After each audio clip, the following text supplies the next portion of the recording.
Pemirsa, Kementerian Perdagangan berencana akan menertibkan praktek predatory pricing pada tahun ini, di mana langkah ini dilakukan agar transaksi perdagangan di tanah air menjadi seimbang, adil, dan jujur.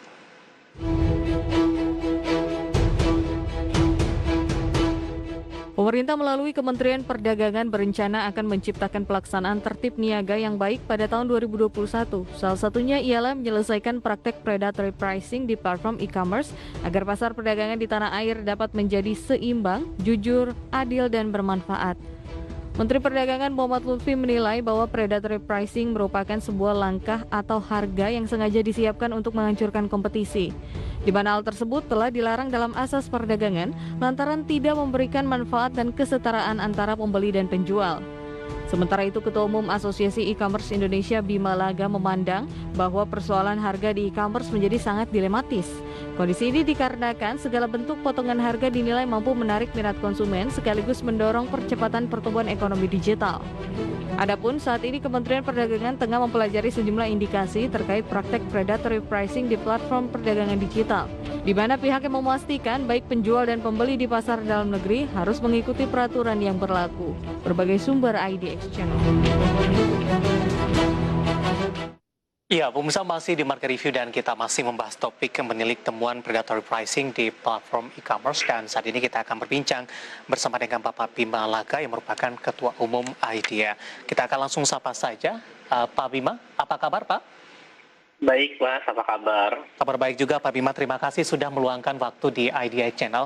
Pak Bima, sebelumnya kami sudah berbincang bersama dengan KPPU Pak. Menarik kalau kita membahas predatory pricing ini di e-commerce begitu, dan tadi pun juga sudah disampaikan dalam penetapan predatory pricing ini tidak sembarang, begitu banyak aspek-aspek yang bisa menjadi indikator apakah ini masuk ke dalam predatory pricing atau tidak. Tidak hanya berlandasan kepada diskon besar-besaran yang dilakukan oleh e-commerce dalam beberapa kondisi tertentu begitu.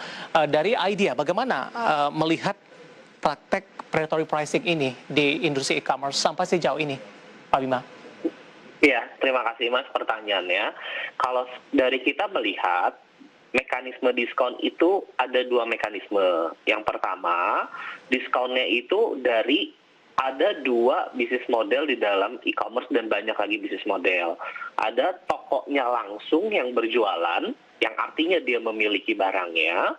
Ada marketplace yang berjualan.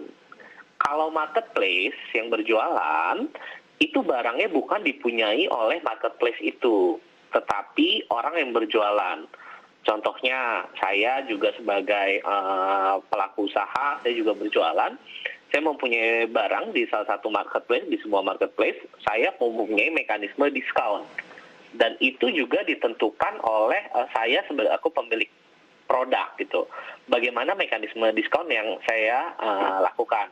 Apakah itu melanggar? Enggak, karena kan saya sebenarnya berjualan. Tetapi aturan yang akan nanti diterapkan atau digunakan, itu bentuknya seperti apa, kita masih belum mengetahuinya sampai dengan saat ini. Gitu, Mas. Jadi regulasi yang dijalankan sampai sejauh ini lebih mengacu kemana, Pak Bima? Kita belum mengetahui bentuk regulasinya yang akan dikeluarkan. Maka dari itu, kita dari IDEA, Asosiasi E-commerce Indonesia, berharap bisa diikutsertakan di dalam pembahasannya. Kita pernah ada undangan meeting satu kali, tetapi itu masih meeting awal. Jadi belum ada bentuk draft aturannya, belum ada aturan apa yang ingin diatur, itu belum ada sama sekali. Dan mudah-mudahan jika nanti Kemendak ingin ada aturan mengenai ini, kita dari Asosiasi E-commerce Indonesia yang mempunyai member sebanyak 240 perusahaan, itu bisa diikutsertakan dan bisa memberi masukan yang komprehensif, Mas. Baik. Sebelum dari peraturan ini dikeluarkan, selama ini regulasinya mengacu kemana, Pak Bima? Kita mengacu kepada PP 80 tahun 2019, perdagangan melalui sistem elektronik. Di dalam PP 80 itu diatur mengenai bagaimana kita mempromosikan produk dalam negeri. Dan kita produk dalam negeri, IDEA sendiri kita mempunyai program Bangga Buatan Indonesia, yang diluncurkan oleh Bapak Presiden Pak Jokowi Widodo tanggal 14 Mei 2020. Jadi di setiap anggota e-commerce IDEA itu ada halaman yang khusus mempromosikan produk lokal. Nah, ini juga menjadi momentum bagaimana UKM-UKM itu bisa berpartisipasi di dalam platform digital, Mas. Baik, kita juga semua mengetahui Pak Bima, e-commerce sering mengadakan diskon besar-besaran, bahkan yang barang yang bisa dijual itu sangat murah. Ada yang diskonnya sampai 90%, ada yang sampai diskonnya 99%. Dalam konsepnya, seperti apa pembatasan ini, terutama untuk harga atas atau harga bawah ketika sebuah barang yang dijual di suatu platform, Pak Bima? Iya, terima kasih Mas pertanyaannya. Untuk barang sendiri, kan tadi saya sudah jelaskan, ada mekanisme barangnya itu di mereka atau enggak. Kalau misalnya barangnya enggak di mereka, mekanismenya itu lebih ke penawaran kepada seller yang berjualan. Contohnya, saya punya barang ya, tadi ya, saya juga berjualan kaos kaki nih Mas ya. Iya. Saya menjadi distributor. Kalau kita menjadi distributor, kita kan tahu pasti batas atas diskonnya itu berapa persen. Let's say 30 kita ambil ketentuannya ya. Nah, berarti saya hanya bisa menjual batas atasnya aja 25%. Karena lebih dari itu saya nggak ada untung gitu loh. Nah, inilah sebenarnya yang di-encourage kepada seller-seller kalau mau ada diskon, kira-kira seller itu bisa memberikan diskonnya itu berapa persen gitu. Ya. Kemudian dengan memanfaatkan momentum-momentum tertentu, ini lebih kepada pemegang platform atau reseller ini, Pak Bima. Misalnya ini dengan memanfaatkan momentum pada waktu awal gajian begitu, ada promo-promo tertentu yang memang harganya juga sangat murah sekali. Kemudian memanfaatkan momentum tanggal-tanggal tertentu selain daripada momen, Pak Bima. Iya, momentum itu kan melihat tren ya Mas ya. Memang kita tidak bisa pungkiri tren saat tanggal gajian itu transaksi pasti hype. Karena memang di situ daya belinya meningkat.